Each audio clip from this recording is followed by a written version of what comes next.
Bonjour et bienvenue sur MAEP. Je suis Arthur, consultant et formateur au sein du cabinet MAEP Consulting. Dans cette vidéo, je vais montrer les différents concepts de Power BI. En d'autres termes, ce sont tous les produits et services que propose Microsoft concernant Power BI. Tout d'abord, il y a l'application bureautique Power BI Desktop. C'est ici que se construisent les rapports. C'est aussi la racine de tous les concepts que l'on va voir après. Voici à quoi ressemble l'interface de Power BI Desktop. Il y a un volet de filtre, un volet de visualisation et un volet de champ. Il y a également trois vues disponibles, qui sont la vue du rapport, la vue des données, et également la vue du modèle.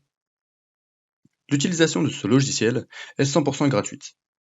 Il n'est actuellement disponible que sur PC, et connaît actuellement un rythme de mise à jour d'une nouvelle version chaque mois. C'est sur ce logiciel qu'on va passer 90% du temps à créer le modèle de données, puis les différentes pages du rapport. Nous avons déjà réalisé une vidéo sur Power BI Desktop, qui est disponible sur notre chaîne YouTube et dont je mettrai le lien dans la description. À présent, passons à Power Query. Power Query est un ETL, soit Extract, Transform and Load, qui sert donc à intégrer, transformer et charger les données. Les fonctions de Power Query les plus fréquentes sont le merge ou fusion, le group by, regroupement, et le fait de pivoter ou dépivoter les colonnes.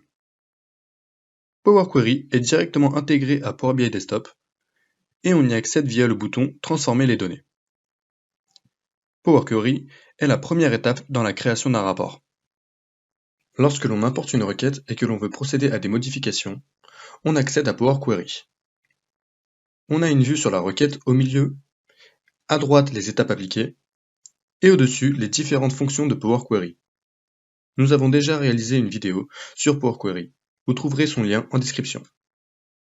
Power BI Service, également appelé powerbi.com, est l'interface web de Power BI, et celle-ci est accessible depuis l'adresse app.powerbi.com.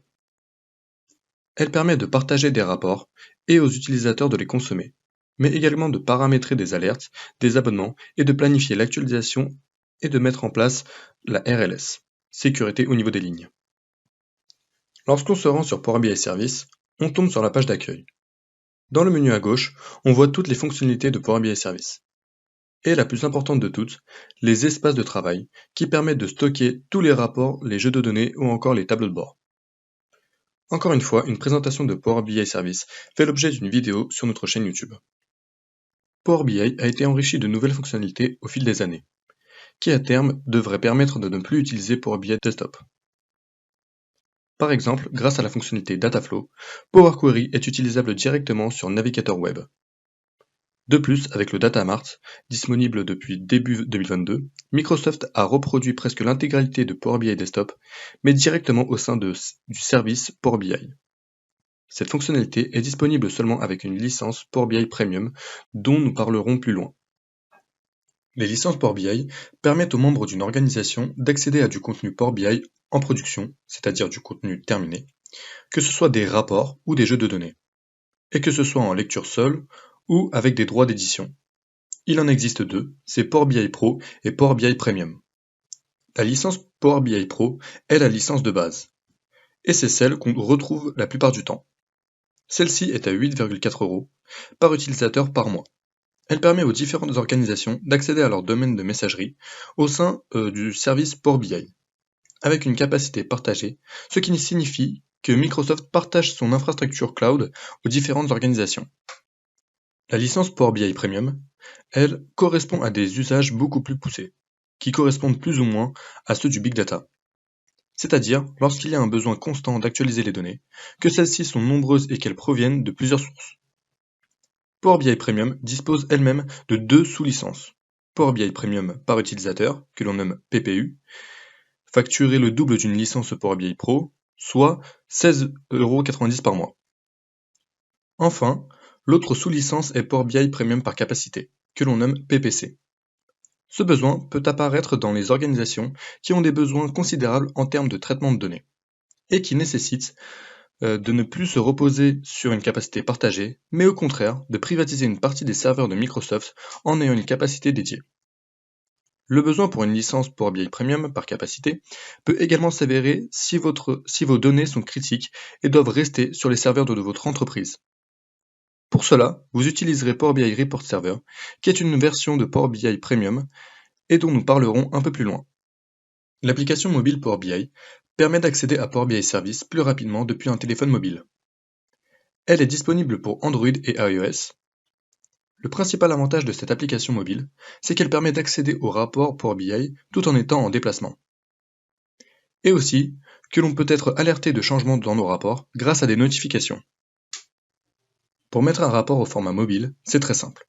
Depuis Power BI Desktop, on doit aller dans la fenêtre Afficher et ensuite cliquer sur Disposition pour mobile.